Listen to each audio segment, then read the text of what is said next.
nom du Père et du Fils et du Saint-Esprit. Amen. Grande joie d'être là avec toi en ce samedi 11 mai. Chaque samedi, c'est par excellence une journée dédiée à la Vierge Marie.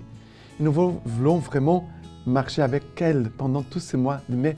Ça veut dire aussi tous les jours, tous les temps, mais spécialement en ce mois de mai, et spécialement en cette préparation pour l'effusion de l'Esprit Saint, pour Pentecôte. Et nous sommes en train de vivre la grande nouvelle de l'Esprit Saint. Et nous tous, nous sommes invités à monter avec la Vierge Marie dans la prière pour attendre le don de l'Esprit Saint, celui que Jésus nous a promis. Et la première lecture d'aujourd'hui, c'est Actes des Apôtres, chapitre 18, à partir du verset 23. Après y avoir passé quelque temps, il repartit et parcourut successivement la région Galate et la Phrygie, en affermissant tous les disciples. Un juif nommé Apollos, originaire d'Alexandrie, était arrivé à Éphèse. C'était un homme éloquent, versé dans les Écritures. Il avait été instruit de la voix du Seigneur et dans la ferveur de son âme, il prêchait et enseignait avec exactitude ce qui concerne Jésus, bien qu'il connût seulement le baptême de Jean. Il s'est mis donc à parler avec assurance dans la synagogue. Priscille et Aquila, qui l'avaient entendu, les prirent avec eux et lui exposèrent plus exactement la voie. Comme il voulait partir pour l'Achaïe, les frères l'y encouragèrent et écrivirent aux disciples de lui faire bon accueil. Arrivé là, il fut par l'effet de la grâce d'un grand secours aux croyants, car il réfutait vigoureusement les Juifs en public, démontrant par les Écritures que Jésus est le Christ. Alors, ici Apollos, qui va être formé et évangélisé par Priscille et Aquila. Ça veut dire, ces couples, ils ont entendu Apollos parler. Et c'est vrai qu'il prêchait et enseignait avec exactitude ce qui concerne Jésus. Mais il manquait quelque chose parce qu'il connut seulement le baptême de Jean, le baptême de repentance, de conversion, comme Jean prêchait. Convertissez-vous, abandonnez votre péché. Ça veut dire, il a fait déjà un pas déjà de conversion. Mais Apollos, il avait besoin encore d'être formé dans la parole de Dieu, dans la doctrine de l'Église et de l'Évangile de Jésus-Christ. Parce que Paul, qui a évangélisé Priscille et Aquila, qui a vécu avec eux, Paul a appris tous les enseignements qu'il avait reçus des apôtres, aussi son expérience déjà de foi et des rencontres personnelles avec Jésus-Christ sur les chemins de Damas. Il va former Priscille et Aquila. Voilà, ils vont recevoir un trésor, ce couple. Et quand ils rencontrent Apollos, ils voient que sa foi, elle n'était pas encore bien formée, qu'il manquait des choses. Et alors, Priscille et Aquila, nous a dit qu'ils les prirent avec eux et lui exposèrent plus exactement la voie.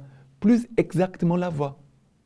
Ça veut dire, Apollos, il va approfondir sa foi. C'est beau. Apollos, il a l'opportunité de se former, d'approfondir sa foi. C'est pour cela que c'est important dans nos paroisses, dans nos communautés, d'avoir la catéchèse pour des adultes. On a fait la catéchèse quand on était enfant, une catéchèse parfois bien fragile, même s'il y a des connaissances qui ont été transmises.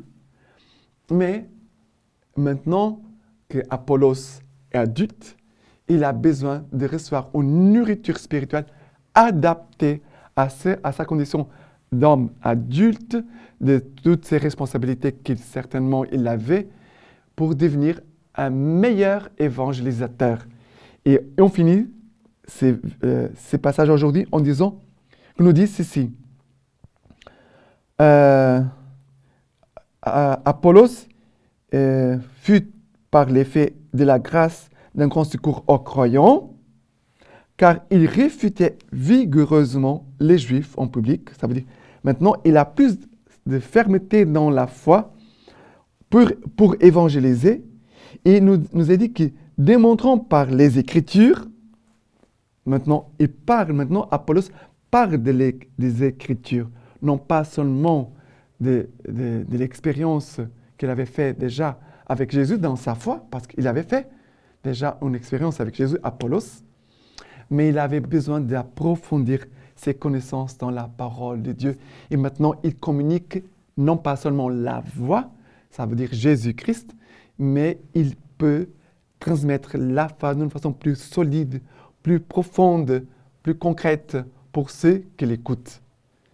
Montrons par les Écritures que Jésus est le Christ. Voilà, on voit un saut, non pas seulement dans sa foi personnelle à Apollos, mais aussi dans sa façon d'évangéliser. Et ça, c'est très important, demander ces grâces-là en ce temps de préparation pour l'Esprit Saint, car l'Esprit Saint veut faire de nous des évangélisateurs qui vont évangéliser avec précision et avec profondeur, évangéliser à partir de la parole de Dieu. D'accord? Et le psaume d'aujourd'hui, c'est le psaume 47, à partir du verset 2. Tous les peuples battaient des mains, acclamaient Dieu en cris de joie. C'est le roi de toute la terre, sonnez pour Dieu, qu'on l'apprenne. Dieu, il règne sur les païens. Dieu siège sur son trône de sainteté. Les princes des peuples s'unissent. C'est le peuple du Dieu d'Abraham. À Dieu sont les pavois de la terre. Au plus haut, il est monté. Dieu, il règne sur les païens. Dieu siège sur son trône de sainteté. Son trône de sainteté, où est le trône de sainteté de Dieu? On pourrait dire dans l'église, le tabernacle, oui. Mais Dieu veut faire de chacun de nous, chaque homme, chaque femme, un trône de sainteté. Et aussi, il veut régner en nous, nous tous. Et c'est nous parle des païens, mais Dieu veut régner en nous tous par sa présence, par son Esprit Saint, par sa parole. Voilà, nous avons besoin vraiment de Jésus eucharistique. Nous avons besoin de l'Esprit Saint.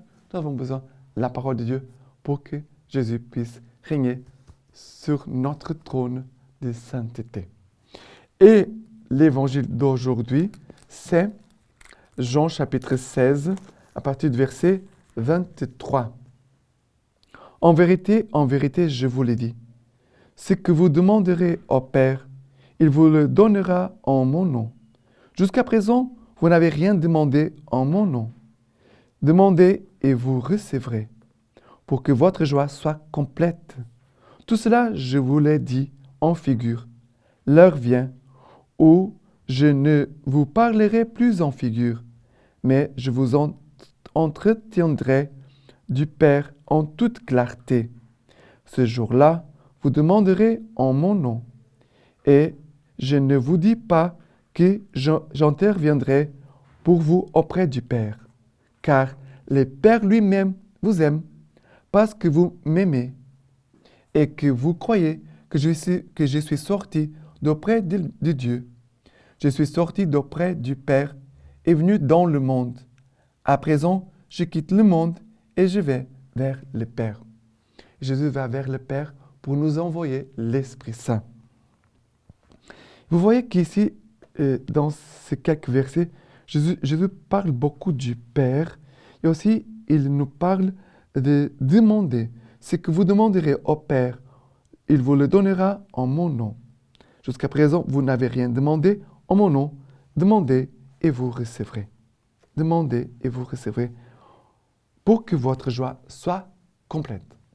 Jésus veut que notre joie et notre foi soient complètes.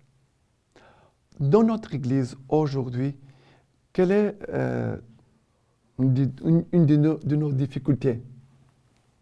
C'est que nous avons des chrétiens, des catholiques, qui ne sont pas bien formés dans leur foi. Ça veut dire ils ont reçu une préparation pour le baptême, une préparation pour la première Eucharistie, une préparation pour la confirmation, mais souvent, bon, je parle en tout cas au moins de moi.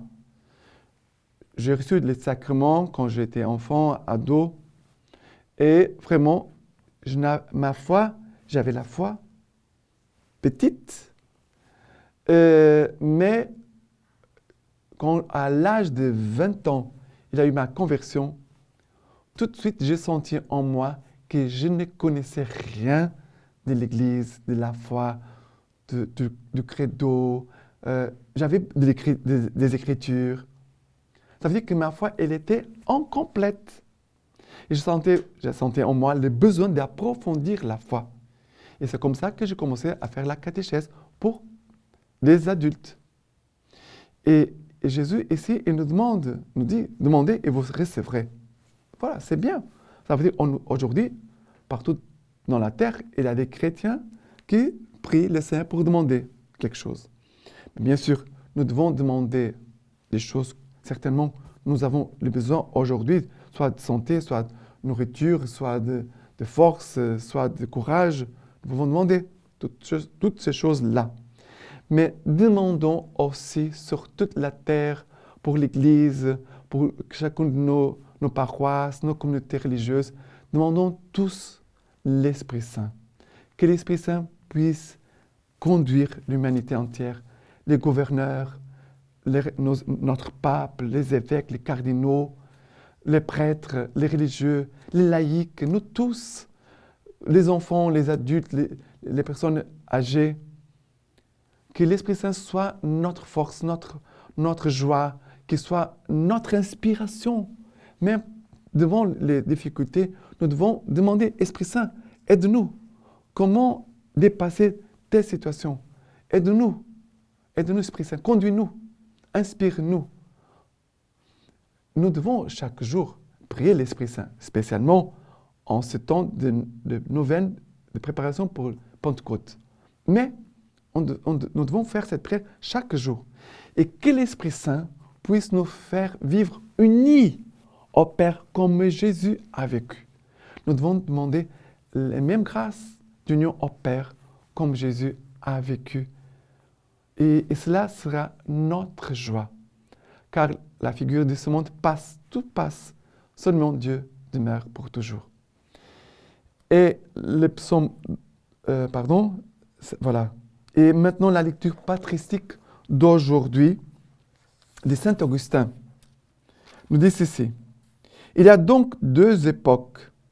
L'époque actuelle qui se passe dans les tentations et les épreuves de cette vie et est une seconde époque qui sera celle de la sécurité et de l'allégresse sans fin.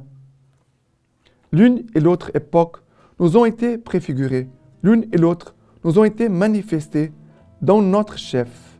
La passion du Seigneur nous montre la vie présente qui nous oblige à peiner, à subir les épreuves et finalement à mourir. La résurrection et la glorification du Seigneur nous montrent la vie que nous recevrons. Maintenant, je vous laisse la bénédiction par les mains toutes pures, la Vierge Marie. Dieu Tout-Puissant vous bénisse et vous garde, le Père, le Fils et le Saint-Esprit. Amen.